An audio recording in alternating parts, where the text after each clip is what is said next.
You set up your feeder for the birds you love. The cardinals, the chickadees, the goldfinches. But right now, there are birds visiting your feeder that are quietly undoing everything you are trying to build. Eating the food meant for others, scaring away the birds you actually want, and in some cases, making your feeder dangerous for the birds you care about most. Most people who feed backyard birds think more birds means a better feeder. It does not. The birds that dominate your feeder determine which birds never come at all. And 5 of the most common visitors to American backyard feeders are doing exactly that. Dominating, intimidating, spreading disease, and driving away the species most people set up their feeder to attract in the first place. This is not about hating these birds. Every one of them has a role in the ecosystem. This is about understanding what they do at your feeder and what you can do about it. Welcome to the Bird Vault, where we go deep on the science of backyard birds, what they think, what they feel, and what they are actually doing at your feeder. Subscribe if you are new, and stay until bird number 5. It is the one that surprises people most because it is a bird almost everyone loves. Bird 1, the European starling. The European starling is not native to North America. It was introduced in 1890 by a group of people who wanted to bring every bird mentioned in Shakespeare to America. 100 birds released in Central Park. Today, there are an estimated 200 million of them across the continent. At your feeder, starlings are a disaster.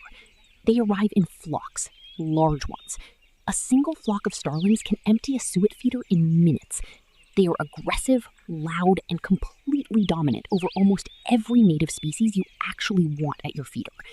Cardinals will not compete with a flock of starlings. Chickadees will not compete. Even blue jays will give way.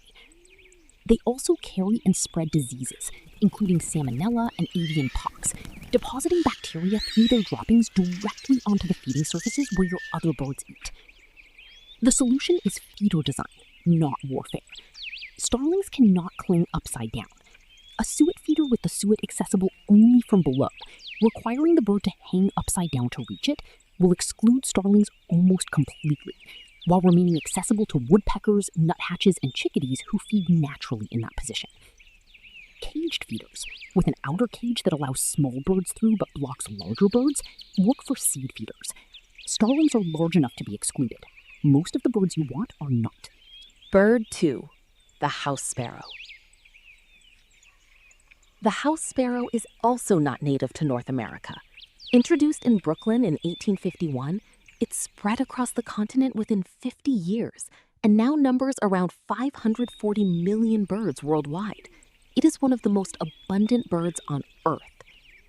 At your feeder, house sparrows are persistent, aggressive, and highly competitive.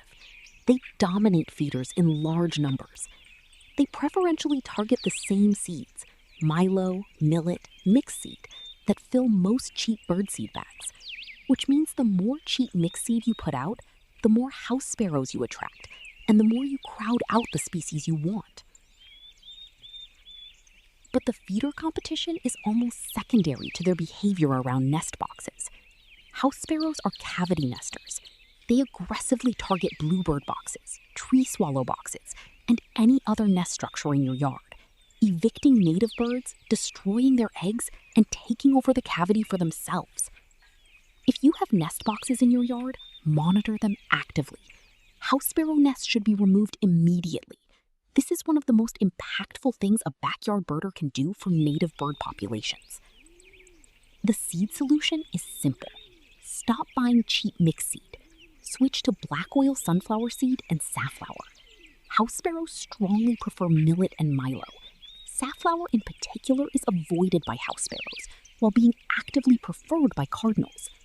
One bag swap will change the composition of your feeder visitors within days. Bird 3, the brown-headed cowbird. The brown-headed cowbird does not build nests. It never has. Instead, it lays its eggs in the nests of other birds, over 220 host species across North America, and lets those birds raise its chicks. This strategy is called brood parasitism, and the cowbird has perfected it over millions of years. At your feeder, the cowbird itself is a relatively minor nuisance. It eats seed, it competes for space, but it does not dominate in the same way starlings do. The real problem is what your feeder does to cowbird behavior in your neighborhood. Feeders concentrate birds, and cowbirds follow the concentrations.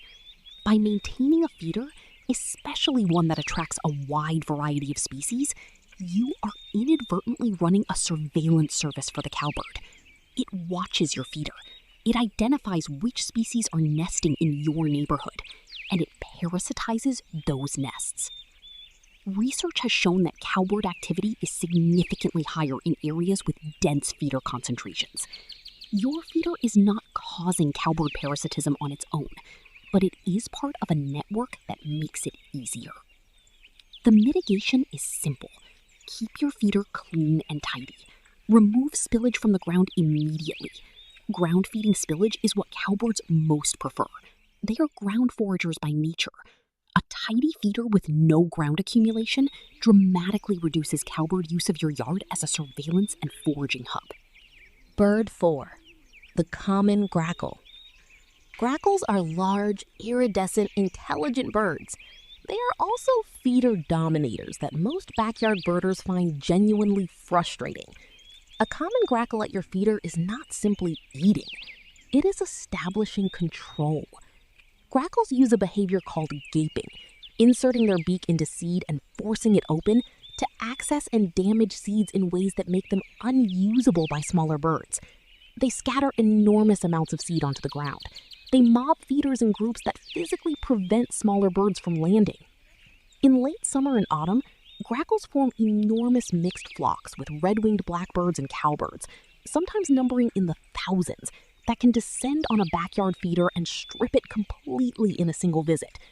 These mixed flocks are genuinely difficult to deter once they establish a yard as a food source. The most effective solution is feeder design and seed selection. Safflower seed is strongly avoided by grackles. They do not like the taste or the hard shell. Switching entirely to safflower will dramatically reduce grackle visits while maintaining or increasing cardinal activity. Weight-sensitive feeder perches that close under the weight of a large bird are also highly effective. Grackles are heavy enough to trigger the closure, while chickadees and finches are not. Bird 5. The American crow. This is the one that surprises people, because crows are fascinating, intelligent, socially complex, the subject of some of the most remarkable bird cognition research ever conducted. And they are genuinely problematic at your backyard feeder. Crows do not typically eat from hanging feeders. What they do is monitor your feeder from a distance and use it as a hunting resource. They watch where smaller birds cache food near your feeder. They follow parent birds from your feeder back to their nests, and they raid those nests, taking eggs and nestlings with devastating efficiency. Research has documented that nest success rates for small songbirds are significantly lower in yards with active crow populations during breeding season. The feeder is not the target. The feeder is the intelligence gathering tool. It concentrates the birds the crow is hunting and brings them reliably to a known location every day.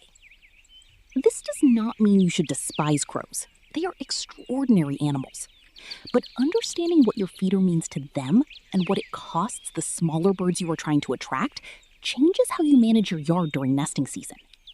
The mitigation is timing and nest protection.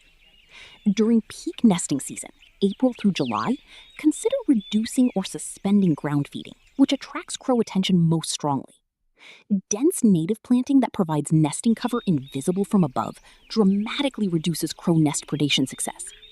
And maintaining your feeder on a consistent schedule means smaller birds learn to feed quickly and efficiently, spending less exposed time in the crow surveillance zone. 5 birds, each one common, each one doing something at your feeder that most people never see. This is not about creating a perfect feeder. It is about understanding what is actually happening in your yard and making small, deliberate choices that tip the balance toward the birds you are trying to support. The cardinals, the chickadees, the goldfinches, they are competing for your feeder every single day. Now you know what they are competing against. Tell us in the comments, which of these 5 do you see most at your feeder? And has changed about how you will manage it. We will see you in the bird vault next week.